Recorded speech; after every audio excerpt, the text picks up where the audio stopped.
तो देखिए बच्चों, पांचवा प्रश्न है, a प्लस बी प्लस सी प्राप्त करने के लिए 7a माइनस 8b में क्या घटाना चाहिए। ठीक है, तो यह है हमारा पांचवा प्रश्न। तो देखिए बच्चों, यहाँ पे मैंने पांचवा प्रश्न को लिखा है, a प्लस बी प्लस सी में प्राप्त करने के लिए 7a माइनस 8b में क्या घटाना चाहिए। तो पहले हम लोग एक उदाहरण से समझते हैं। ये प्राप्त करना है और इसमें से घटाएंगे तब हमको यह मिलेगा। ठीक है, a प्लस बी प्लस सी, यानी कि इसमें से घटाने पर यह मिलेगा। तो यह बड़ा होगा तब तो हम इसमें से ये घटाएंगे तो ये हमें मिलेगा। जैसे मान लीजिए मैं क्वेश्चन लिखती हूँ, 20 में क्या घटाएं 20 में क्या घटाएं कि 15 प्राप्त किया जाए।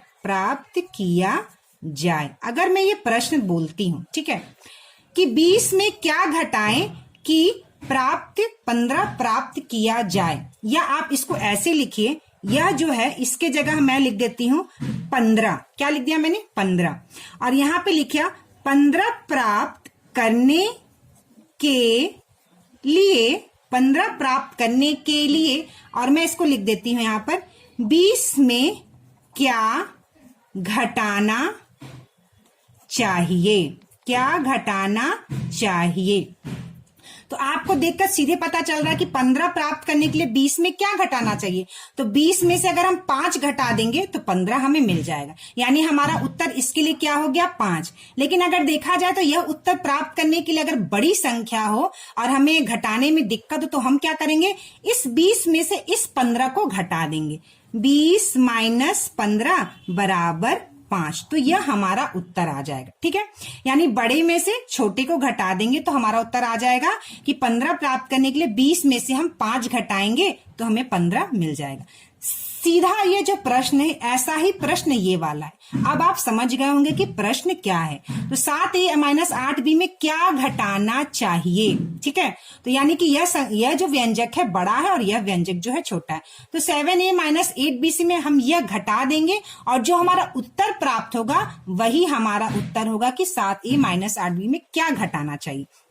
तो 7a माइनस 8b हम यहां लिखते हैं, 7a माइनस 8b में क्या घटाना चाहिए। तो ये हमको कैसे मिलेगा? जब हम इसको घटा के जो प्राप्त करेंगे तो ये वाले व्यंजक को हम घटा देंगे, यानी माइनस लिखेंगे, घटाएंगे तो, और ब्रैकेट में लिखेंगे a प्लस बी प्लस सी। अब क्या करेंगे? 7a माइनस 8b जैसा का तैसा हम उतार देंगे। मैंने बताया था जब हम ब्रैकेट खोलते हैं, कोष्ठक खोलते हैं, तो -1 से गुना होता है। तो माइनस से प्लस का, ये प्लस साइन है, माइनस और प्लस का जब गुना करेंगे तो आएगा माइनस, ये हो जाएगा a। फिर ये माइनस से इस प्लस का गुना कर देंगे, माइनस गुना प्लस माइनस होता है, ये हो जाएगा b। फिर इस माइनस से इस प्लस में गुना करेंगे, माइनस गुना प्लस कितना होता है? माइनस, तो हम लिख देंगे माइनस c। ठीक है, अब देखिए 7a और इस वाले a चर, ये वाला a और ये वाला चर समान है, हम एक जगह लिख लेंगे। तो 7a और इसका चिन्ह है माइनस, तो माइनस a हम यहां लिख दें। माइनस 8b को हम ऐसा का ऐसा यहां उतार देंगे और फिर माइनस b वाला जो समान चर है हम यहां लिख देंगे। माइनस c का माइनस c हम इस तरह से उतार दी। ठीक है, अब क्या करेंगे? देखिए बच्चों, 7a में जब हम a घटाएंगे एक a को तो बचेगा हमारा 6a। अब देखिए minus 8b minus b, minus 8b और यह हो गया माइनस b, यानी माइनस 1b। ठीक है, अब यहाँ पे अगर हम लोग लिखे प्लस 8b और प्लस 1b तो यह हो जाएगा, देखिए बच्चों प्लस प्लस है तो 8 1 और 1b कितना हो गया? 9b plus. अब देखिए माइनस है और ये भी माइनस है, जब दो चर समान चिन्ह के होते हैं तो वह जुड़ जाते हैं। प्लस और प्लस है तो भी जुड़ जाएंगे, प्लस का चिन्ह रहेगा। माइनस माइनस रहेंगे तो भी वह जुड़ेंगे लेकिन उनका चिन्ह भी माइनस ही रहेगा। तो यह हो जाएगा माइनस 8b और माइनस 1b मिलकर हो जाएगा माइनस 9b। तो हम यहाँ लिखेंगे माइनस 9b और यह हो गया माइनस c। तो यह हो गया हमारा उत्तर। क्या उत्तर हो गया? कि 7a माइनस 8b में हम जब 6a minus 9b minus c घटाएंगे तो हमें a plus b plus c प्राप्त होगा। ठीक है, तो ये हमारा उत्तर हो गया। अब क्या करेंगे बच्चों, हम लोग उत्तर की जांच भी कर सकते हैं। उत्तर की क्या करेंगे, हम लोग जांच करेंगे। ठीक है, तो जांच करेंगे। ये हमारा उत्तर आया, यानी 7a माइनस 8b से हमको ये घटाएंगे तो यह प्राप्त होगा। तो हम लोग करके देखते हैं। तो यहां लिखेंगे 7a माइनस 8b में से क्या घटाएंगे बच्चों, ये वाला व्यंजक घटाएंगे। तो माइनस का चिन्ह लिखेंगे और लिखेंगे यह 6a minus 9b minus c। अब हम लोग इसको घटाकर और हल करके देखते हैं क्या हमें a plus b plus c प्राप्त होता है। अब लिखेंगे 7a minus 8b minus minus और यह प्लस चिन्ह है 6a का। माइनस और प्लस का गुना किए तो क्या हो गया बच्चों, माइनस ही रहा और यह हो गया 6a माइनस और माइनस 9b। तो माइनस का माइनस में गुना करेंगे तो यह प्लस हो जाएगा और यह हो जाएगा 9b। फिर यह ब्रैकेट खोलने पे यह माइनस और इस माइनस में जब माइनस का माइनस में गुना करेंगे तो वह प्लस हो जाता है। सी हम इस प्रकार लिख देंगे। अब समान चर को एक जगह लिखेंगे। 7a माइनस 6a एक जगह लिख दिए, माइनस 8b को हमने यहां लिख दिया और प्लस 9b यानी माइनस 8b और यह 9b एक जगह समान चर हम एक जगह लिख देंगे और यह हो गया प्लस c। अब देखिए बच्चों 7a में से जब 6a घटाएंगे तो एक a बचेगा। 7 माइनस 6 1, तो यह हो जाएगा a। अब देखिए प्लस 9b है माइनस 8b है, यानी कि प्लस 9b माइनस 8b, यानी बड़ी संख्या प्लस है, छोटी संख्या माइनस है। तो बड़ी संख्या में से छोटी संख्या को जब हम घटाएंगे तो आ जाएगा 1b यानी प्लस 1b, क्योंकि जो जिसमें से हमें घटाना जो संख्या बड़ी है और जो संख्या छोटी है उसके पास माइनस चिन्ह है। ठीक है, यानी बड़ी संख्या पॉजिटिव है, छोटी संख्या नेगेटिव है। यानी बड़े में से जब छोटे को घटाएंगे तो हमारा प्लस 1b आएगा। 1 को हम नहीं लिखते हैं तो यहां लिख देंगे प्लस b और यह हो जाएगा प्लस c। तो देखिए हमारा उत्तर बिल्कुल सही है। कैसे, जब हमने 7a माइनस 8b, देखिए 7a माइनस 8b में से जब ये वाला घटाया, तो देखिए यहाँ पे 7a माइनस 8b में से जब हमने ये वाला घटाया तो हमको बच्चों यह जो है a plus b plus c, a plus b plus c जो है क्या हो गया बच्चों, देखिए यहाँ प्राप्त हो गया। a plus b plus c जो है हमको प्राप्त हो गया। ठीक है, तो ये हो गया हमारा 5वां प्रश्न। तो चलिए अब हम लोग छठा प्रश्न को देखते हैं। छठा प्रश्न क्या कह रहा है बच्चों, यदि सुनील ने a रुपए की दर से 5 कलम, b रुपए की दर से 7 पेंसिलें एवं पुनः a रुपए की दर से 10 कलम एवं b रुपए की दर से 3 पेंसिलें खरीदी, तो उसने कुल कलम एवं पेंसिल खरीदने में कितने रुपए खर्च किए। ठीक है, तो बच्चे मैंने प्रश्न पढ़ा, देखिए यहाँ पे प्रश्न मैंने लिखा है।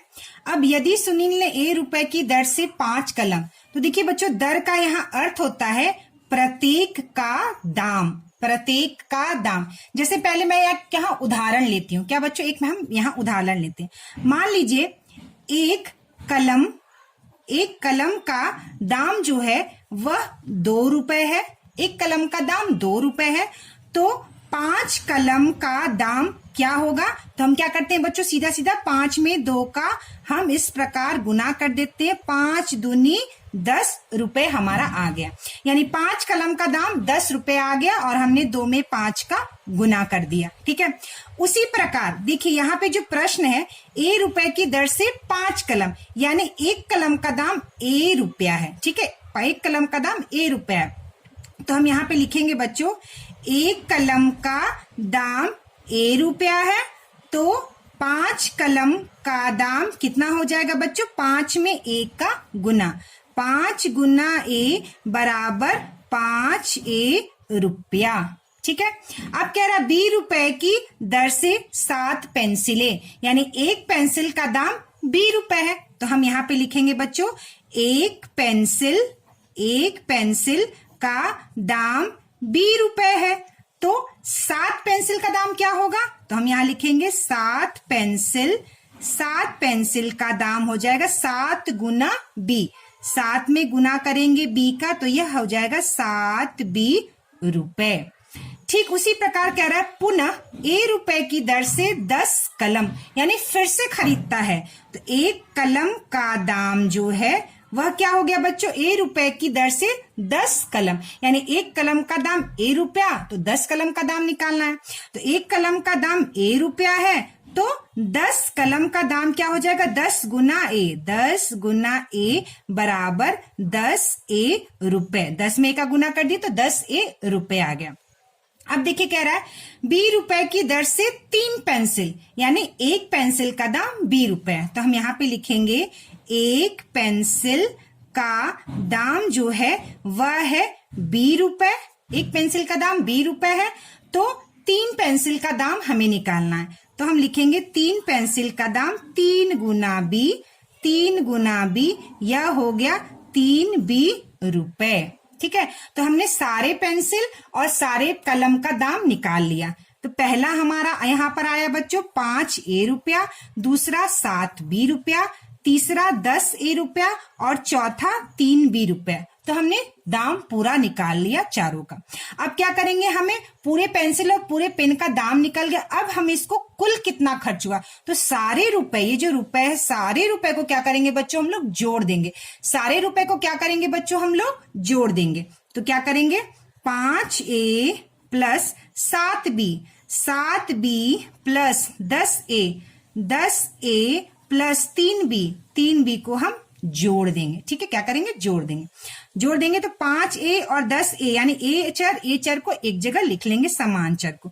5A plus 10A plus 7B है, हम यहां लिख देंगे, प्लस 3B को हम 7B के बगल में इस तरह लिख देंगे।